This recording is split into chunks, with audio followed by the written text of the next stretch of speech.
കേരളത്തിലെ ഹൃദയഭാഗത്ത് സ്ഥിതി ചെയ്യുന്ന മനോഹരമായ സ്ഥലമാണ് തിരുവനന്തപുരം സൂ. പച്ചപ്പും ശാന്തതയും നിറഞ്ഞ ഈ മൃഗശാലയിൽ സിംഹം, കടുവ, ആന, മാൻ, പക്ഷികൾ തുടങ്ങി നിരവധി ജീവികളെ അടുത്തുനിന്ന് കാണാൻ കഴിയും. പ്രകൃതിയോട് ചേർന്നുള്ള നടപ്പാതകളും ശീതളമായ അന്തരീക്ഷവും ഈ യാത്രയെ ഒരു മികച്ച അനുഭവമാക്കുന്നു.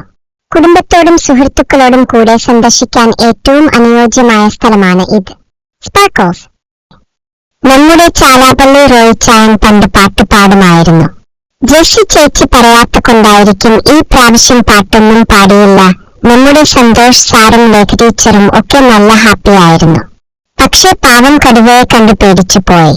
സിൽവി കയ്യിൽ കരുതിയിരുന്ന പരിപ്പ് വട കൊടുത്തു. ഒരു കടിക്ക് വടയും തിന്നു. അജിത കൊടുത്ത വെള്ളവും കുടിച്ചപ്പോ പേടിപ്പോയി ഉഷാറായി നിർത്തി. ഹോ, എന്നാലും എന്റെ പ്രകാശ് ബ്രോ, നിങ്ങളുടെ ഒരു കഴിവ്. സമ്മതിച്ചു. സിംഹത്തിന്റെ ഭാഷയിൽ നിങ്ങൾക്കുള്ള അറിവ്. തളർന്നു കിടന്ന സിംഹിനെ ചാടിയണീറ്റു. ബാക്കി ഞാൻ ഒന്നും പറയുന്നില്ല ഗേസ്. അതുപോട്ടെ, നമ്മുടെ സ്വന്തം lieutenant regional director Muralidas Sagar സാറാണെങ്കിൽ കൂളിംഗ് ഗ്ലാസ് വെച്ച് വലിയ സ്റ്റൈലിലായിരുന്നു. കരടിയെ കണ്ടില്ല എന്ന പരാതി ആയിരുന്നു സാറിന്. കരടിയെ കാണാഞ്ഞതിന്റെ വിഷമം കാരണം ഉച്ചയ്ക്ക് ഭക്ഷണം വേണ്ട എന്നായി.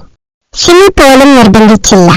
കുറച്ചു കഴിഞ്ഞ് വിശപ്പ് സഹിക്കാൻ കഴിയാതെ വന്നപ്പോൾ ബിരിയാണി വാങ്ങി കഴിച്ചു തൽക്കാലം ഹായ് ഗേസ്, നോക്കൂ, അവിടെ അരയന്നങ്ങളാണ് ആ കാണുന്നത്. ഹോ, എന്ത് ഭംഗിയാ അവർക്ക്. അവരുടെ ലോകം ഇതല്ലേ ഗേസ്. ദാ അവിടെ രണ്ടെണ്ണം വളരെ ഉല്ലാസത്തോടു കൂടി സല്ലപിക്കുന്നു. അവിടെ നോക്കുക, ഇതെന്താണ് ഈ മൃഗമാ കുളത്തിൽ?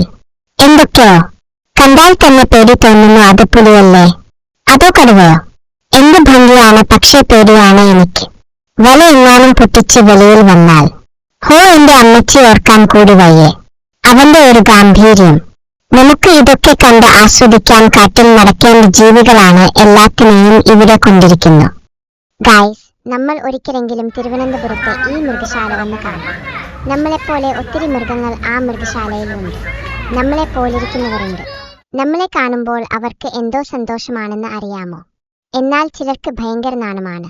ചിലർ നമ്മളെ മൈൻഡ് ചെയ്യില്ല. അവർ ഇതൊക്കെ എത്ര കണ്ടതാണെന്നാണ് അവരുടെ വിചാരം. നമ്മളെ ചിരിക്കുന്നവരുണ്ട്, നമ്മളെ പോലെ കരയുന്നവരുണ്ട്. എല്ലാവരും വളരെ സന്തോഷത്തിലാണ്. കാരണം ആവശ്യത്തിനുള്ള ഭക്ഷണം. എന്തായാലും ഈ മൃഗശാല എല്ലാവർക്കും ഇഷ്ടമായി കാണും. അതെനിക്കറിയാം. അങ്ങനെ ഞങ്ങൾ മൃഗങ്ങളെയും കിളികളെയും പാമ്പുകളെയൊക്കെ മനം കുളിർക്ക കണ്ടിട്ട് ഇവിടെ നിന്നും യാത്രയാവുകയാണ്. കന്യാകുമാരിയാണ് ഗൈസ് അടുത്ത ഞങ്ങളുടെ ലക്ഷ്യം. Okay, bye. ഞങ്ങളുടെ ചാനൽ പേരറിയാമോ? റെഡ് ചാനൽ ലൈക്ക് ചെയ്യണം, ഷെയർ ചെയ്യണം, സബ്സ്ക്രൈബ് ചെയ്യണം. മറക്കല്ലേ.